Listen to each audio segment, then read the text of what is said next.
What's up, guys? My name's Goblins, aka Kush Daddy 420, and we're back here with some more Destiny content. Now, today we're going to be talking about Bungie's weekly update and what it holds in store for raiding and raid day and all that good stuff. Now, as you guys know, we did talk about raid day just yesterday, and raid day is a huge thing of Destiny. Raid day is raid day, okay? It means the raids reset, you get to cheese all your chests, or just run the raid, either or, and get sweet-ass gear. It's ballin' stuff. But unfortunately for you guys that are constantly cheesing the raid for better gear, equipment, ascendant materials, and so on and so forth, both Crota's End and Vault of Glass are getting some big changes, and they're really gonna crack down on cheesing. And they're gonna you will no longer be able to cheese some of the best cheeses in the cheese spots of the raid cheeses. You know what I'm saying? And for all you guys who don't know what cheesing is, if you are cheesing something or to cheese something, is to get something done in a very corny way. In the sense that you're going to glitch out the game to get something done, aka getting raid gear,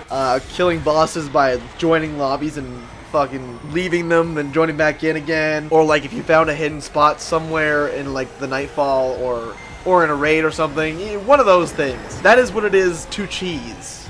And now you know what it is to cheese. And if you're sitting there going like, oh yeah, I fucking do that shit or whatever, well guess what? Guess you can't cheese things no more in the raid, unfortunately. To go into detail of the changes coming up in the patch, I'll just read through the update list really quick when it comes to Crota's End. The pit treasure chest will only contain radiant materials, actually quite unfortunate. And for any of you guys that are lamp jumping across the map and so on and so forth to, you know, cheese like the first part of the raid or just get around really quick, unfortunately the physics are also being changed on the lamps, aka lanterns, meaning you're not going to be able to do like crazy ass rocket jumps off these lanterns, which kind of blows, and at the same time I guess is kind of fair, you know what I mean? Like, a lot of people use that lantern jump to skip the first half of the raid, and now you just can't. You just can't! Now, for the first bridge encounter, there's a couple things they actually changed for that stuff as well. And I mean, like, first bridge encounter as in, like, you know, the fucking, like, bridge temple area or whatever. Players will now be required to wait for the bridge to be completed prior to crossing with the sword, meaning you can't just, like, rush through the bridge and, like, double jump over the small gap that's yet to be built. Or you can't just, like, grab the sword and do, like, a double titan jump and somehow get across the bridge by swinging your way across. Or if you're a blade dancer, you can't just blade dance across anymore. Like, that just, it's not gonna work anymore. And players will now be required to cross the bridge in order to complete the bridge encounter. Now, I'm assuming that this means that all players have to get across in order to get the two ogres to spawn on the other side and kill them. I could be wrong, I don't know. But if you're gonna cheese it like I'm doing so in this video, unfortunately you're going to have to build the bridge and get across to beat this first little part. You can't just cheese it so that it despawns the enemies and they spawn on the other side. You actually have to get across now for it to move into the next phase of that area. Once again, kind of unfortunate, but at the same time, it depends on who's playing it. Really, like, if you cheese this stuff often, you're gonna have a bad time. They also fixed a minor glitch where the Shriekers wouldn't spawn when you're on your way to the Death Singer, meaning you couldn't get through, like, the invisible wall area. It would just halt you dead, and that was it. Like, that was it. And then for the Crota encounter, two sword bearers will no longer spawn at the same time at the outset of the encounter, which, kind of a big deal, but not really. And Crota will now recover from his kneeling state after a player quits.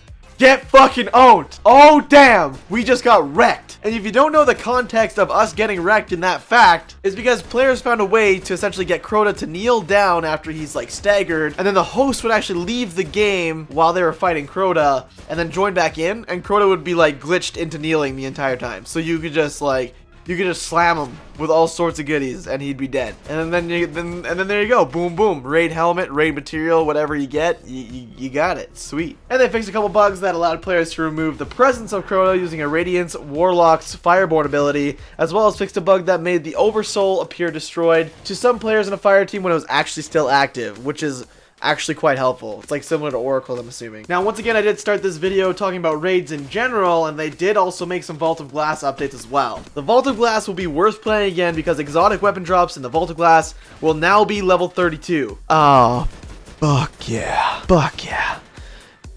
That makes our Vault of Glass runs so worth it all over again. I'm so game for that shit. Oh my god, worth my time. I mean, Vault of Glass is still kind of good right now, but like, you can only get so many like ascendant materials that you'll actually need to use during Crota's End, of course. It's just like, you know what I mean? You get to the point where you get full raid gear and you're like, what do? I'm not gonna ever use this shit. So it's kind of unfortunate because if you are constantly used to cheesing these raids, it's getting changed as early as the 13th of January, which is, you know, pretty quick. It's coming up like right now, so yeah.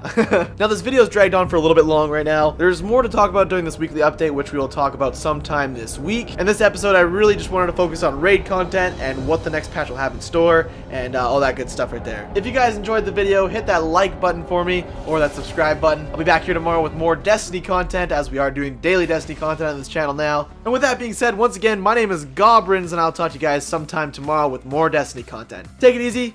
Have a good one, and we'll talk then. Peace out!